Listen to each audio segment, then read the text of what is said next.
पश्चिम बंगाल कांग्रेस के सबसे मुखर नेताओं में शामिल अधीर रंजन चौधरी ने एक बार फिर से तृणमूल कांग्रेस और उसकी प्रमुख ममता बनर्जी पर निशाना साधा है।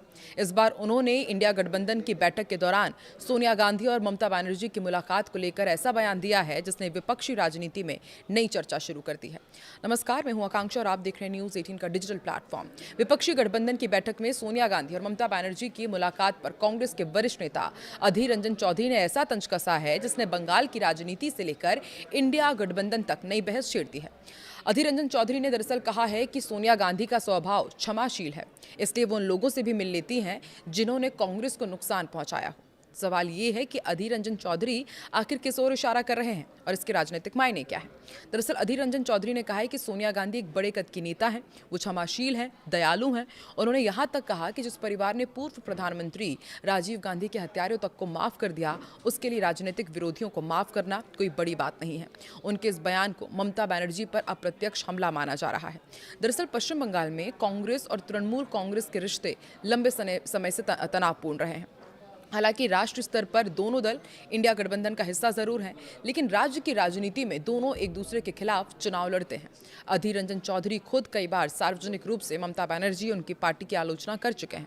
अधीर के बयान का सीधा मतलब ये निकाला जा रहा है कि वो सोनिया गांधी और ममता बनर्जी की मुलाकात को राजनीतिक मजबूरी के रूप में देख रहे हैं, न कि आपसी विश्वास के रिश्ते के तौर पर। उनके अनुसार कांग्रेस नेतृत्व गठबंधन धर्म निभाने के लिए ममता बनर्जी के साथ मंच साझा कर सकता है, लेकिन इससे पुराने राजनीतिक मतभेद खत्म नहीं हो जाते।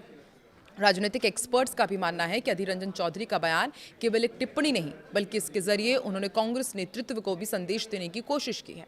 वो लगातार ये कहते रहे हैं कि पश्चिम बंगाल में तृणमूल कांग्रेस की सबसे बड़ी राजनीतिक प्रतिद्वंदी है।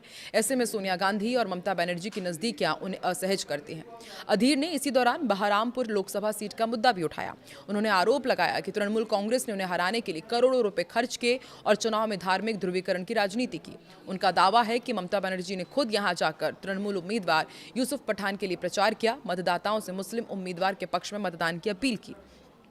बहरामपुर सीट से अधीर रंजन चौधरी की इस सीट को राजनीतिक गढ़ उनका माना जाता है। 2024 के लोकसभा चुनाव में पूर्व भारतीय क्रिकेटर यूसुफ पठान ने उन्हें हराकर बड़ा उलटफेर कर दिया था। इसी वजह से अधीर आज भी इस हार को राजनीतिक ध्रुवीकरण का परिणाम बताते हैं और तृणमूल कांग्रेस पर लगातार हमलावर रहते हैं। इसी बीच बहरामपुर सीट को लेकर एक और राजनीतिक चर्चा तेज हो गई थी। कुछ मीडिया रिपोर्ट्स में यह दावा किया गया था कि ममता बनर्जी भविष्य में इस सीट से चुनाव लड़ सकती हैं और इसके लिए यूसुफ पठान से इस्तीफा देने को कहा जा सकता है। हालांकि यूसुफ पठान ने इन खबरों को पूरी तरह से खारिज कर दिया है। पठान ने सोशल मीडिया पर जारी वीडियो संदेश में साफ कहा कि ममता बनर्जी ने कभी उनसे इस्तीफा देने के लिए नहीं कहा। उन्होंने कहा कि पार्टी के किसी वरिष्ठ नेता ने भी इस तरह की कोई चर्चा नहीं की, इसलिए उनके इस्तीफे और उपचुनाव की अटकलें पूरी तरह बेबुनियाद है। इस विवाद में पूर्व भारतीय क्रिकेटर कप्तान यानी कि सौरव गांगुली का नाम भी सामने आया था। कुछ रिपोर्ट्स में यह भी दावा किया गया कि गांगुली ने ममता बनर्जी की ओर से यूसुफ पठान से बातचीत की थी, लेकिन गांगुली ने भी इन खबरों को गलत बताया और कहा कि ना तो उन्हें कोई संदेश देने के लिए कहा गया था और ना ही उन्होंने पठान से संबंध में कोई संपर्क किया। इसी बीच एक और अपडेट है टीएमसी से जुड़ा हुआ। टीएमसी के भीतर जारी बगावत पर पार्टी सांसद और वरिष्ठ नेता कल्याण बनर्जी ने बागी तेवर दिखा रहे सांसदों पर तीखा हमला बोला है।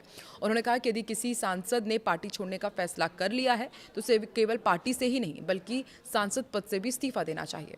कल्याण बनर्जी ने कहा कि राज्यसभा सदस्यता से इस्तीफा देने वाले सुखेंदु शेखर रॉय ने कम से कम राजनीतिक नैतिकता का परिचय तो दिया, लेकिन जो सांसद पार्टी के खिलाफ जाकर दूसरे दलों के नेताओं से मुलाकात कर रहे हैं उन्हें भी नैतिक आधार पर अपना पद छोड़ देना चाहिए।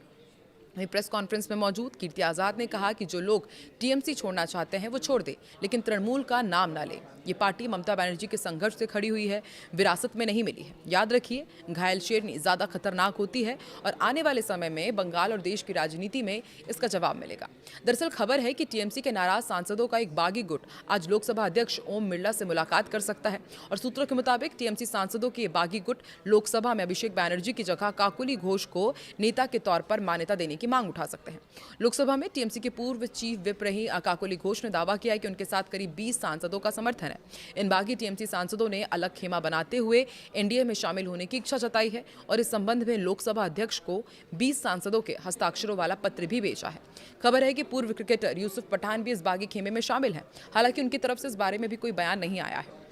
ऐसे में अगर बागी गुट का दावा सही साबित होता है तो ये ममता बनर्जी के नेतृत्व वाली टीएमसी के लिए बड़ा झटका माना जाएगा। अब सबकी नज़र लोकसभा अध्यक्ष के फैसले और पार्टी नेतृत्व की अगली रणनीति पर टिकी है।